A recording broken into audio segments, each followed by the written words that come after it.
Una persona al año puede llegar a gastar hasta 2.000 soles únicamente en pagos de peajes. Imagina que vas a salir de tu distrito para ir al trabajo o a pasear al centro de la ciudad y resulta que estás obligado a pagar un derecho de tránsito solo por salir de tu distrito, y al volver nuevamente tienes que pagar para entrar a tu propio distrito, para volver a tu propia casa. Esto solo pasa en Perú, específicamente en Lima. Puente Piedra es un ejemplo, ¿no? Y afecta a todos los limeños porque imagínate que un día quieras escapar de la rutina, quieres darte un paseo fuera de la ciudad, tienes todo listo, comida, combustible, todo. Y cuando estás en plena carretera te percatas que tienes que hacer un gasto extra. 6 soles 50 para salir y otros 6 soles 50 para volver. Encima te das cuenta que cada cierto tramo debes realizar un nuevo pago para poder seguir con tu camino. Si no, no pasas. Esos pagos, amigos, son los peajes. Es el pan de cada día de muchos peruanos. Se calcula que una persona al año puede llegar a gastar hasta 2.000 soles únicamente en pagos de peajes. La pregunta es, ¿por qué tenemos que pagar peajes en Perú? ¿Cómo funcionan los contratos con quienes construyen las carreteras para que nos tengan que asignar cobros a pesar de que pagamos impuestos? Esto tiene una historia, queridos amigos. En este video te contaré esa historia desde cero.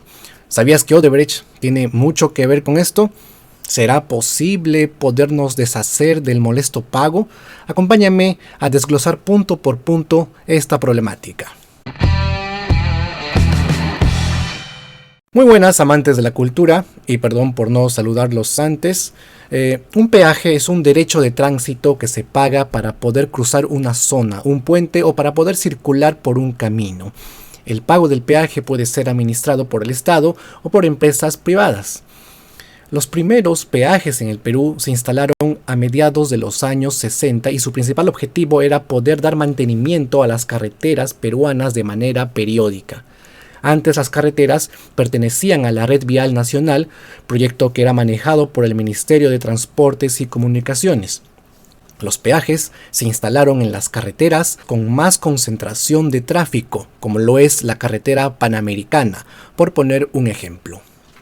Durante el primer gobierno de Alan García se promulgó un decreto supremo, cuyo número lo pueden ver en pantalla, a través del cual se hace entrega de las garitas de peaje a las municipalidades. O sea, las garitas son las casetas de peaje, estas pasaron a las municipalidades. Pero el decreto no obligaba a que lo recaudado sea destinado a mantenimiento de las vías nacionales.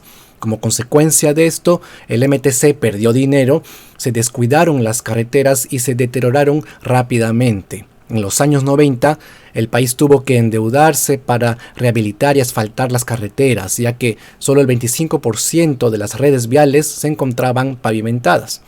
Luego de repararlas, se volvieron a reinstalar las casetas de peaje cada 100 kilómetros. Era muy común ver a cada rato paros de transportistas en los años 90. La queja era por el alto costo de los peajes.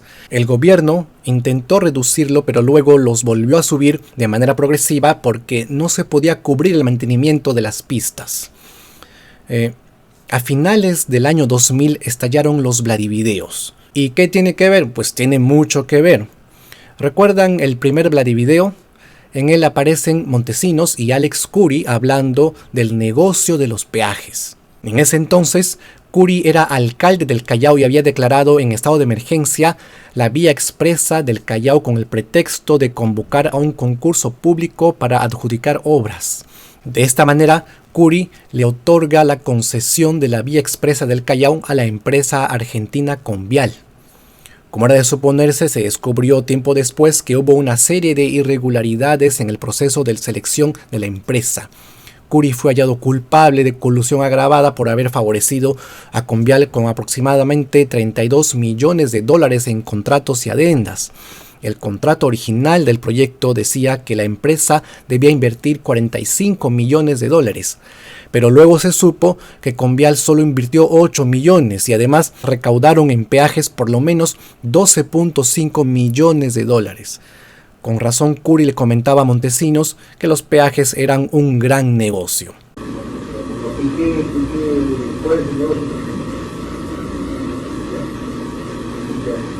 Al final, Alex Khoury fue sentenciado a 5 años de prisión efectiva, pena que ya cumplió entre 2016 y 2021.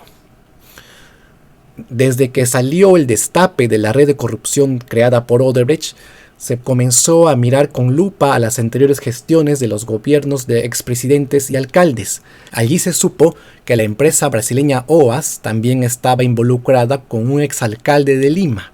Para ponerlos en contexto, sabemos que Luis Castañeda fue alcalde entre los años 2003 al 2010. Luego vino Susana Villarán en el periodo del 2011 a 2014.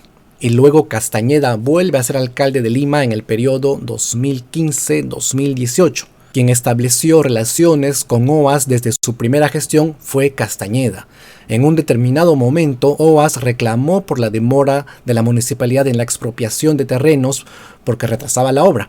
Entonces, mediante un acta de trato directo firmada en 2014, se acordó reconocer a OAS un pago de 500 millones de soles y este pago se solventó con el aumento del peaje. Cabe resaltar que la empresa brasileña pedía menos y se pactó pagarle mucho más, o sea, se aumentó el peaje a los usuarios para pagar a OAS un excedente. Algo parecido sucedió con Odebrecht. En el 2013, Susana Villarán firmó la concesión Odebrecht Rutas de Lima por 30 años, entregando todos los peajes de la Panamericana Norte y Sur. Según la tesis de la Fiscalía, OAS y Odebrecht le habrían dado a Villarán $10 millones, de los cuales 7 millones le dio OAS para la campaña del no a la revocatoria y para su segunda elección, mientras que Odebrecht le habría dado los restantes 3 millones para la campaña del no a la revocatoria. En esta revocatoria, votemos por el no. Lima no puede parar. Vamos juntos por el no. En la segunda gestión de Castañeda, se permitió que la constructora OAS gane 16 millones de soles en peajes entre el 2014 y el 2016. Según la Fiscalía, OAS, que ahora se llama LAMSAC, hizo incrementos sucesivos a los costos del peaje, todos de manera irregular. Toda esta serie de ajustes logró que OAS ganase hasta 16 millones de soles en peajes, solo en 2 años de cobros.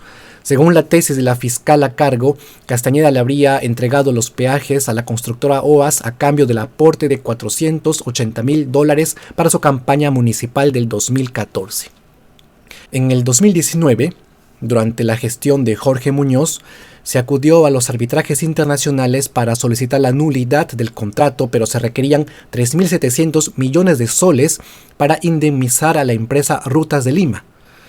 Y no se pudo llegar a ninguna solución. Por el contrario, los peajes siguieron subiendo de precio más y más, afectando a los ciudadanos. Finalmente, en la gestión de Rafael López Aliaga, el Consejo Metropolitano aprobó anular el contrato de los peajes de Rutas de Lima, lo que significa que se va a proceder a finalizar unilateralmente el contrato de concesión de los peajes de Rutas de Lima por incumplimiento del contrato y por las altas tarifas de peajes. Al decir unilateralmente, me refiero a que es una decisión de una de las partes sin hacer partícipe a la otra parte en la decisión. López Aliaga además agregó que la Municipalidad de Lima valorará también la vigencia de otros peajes a lo largo de toda la capital que son administrados por otras empresas. Rutas de Lima se pronunció al respecto, asegurando que la Municipalidad de Lima deberá pagar 1.458 millones de soles como indemnización y aseguró que la demandará por terminar la concesión de peajes de manera unilateral. O sea, la decisión de López Aliaga supone un alto desembolso de las arcas del Estado, lo cual afectará al Tesoro Público. Y eso es todo por ahora, queridos amigos. Esta historia tiene todavía mucho más para desentrañar y mientras no se solucione, quienes seguirán siendo afectados de las lamentables consecuencias son los ciudadanos de a pie. Quiero saber tu opinión en los comentarios. Me gustaría que me comentes qué tan justo te parece pagar un peaje a pesar de que pagas impuestos. Si el video te pareció informativo, por favor regálame un pulgar arriba y compártelo con tus amigos. En pantalla aparecen las personas que me apoyan a través del portal patreon.com. Si tú también deseas apoyar con un granito de arena que este canal siga creciendo, te dejo el enlace en la descripción de este video. Mi nombre es Hugo Javier y nos vemos en el próximo video. Hasta pronto. Sin temor a equivocarme, creo que el Perú es el único país donde hay un distrito o más distritos donde tienes que pagar para salir de tu distrito. Si tienes carro, ¿no? Tienes que pagar para salir. Igual si tomas transporte público también. Está incluido el peaje en el pasaje.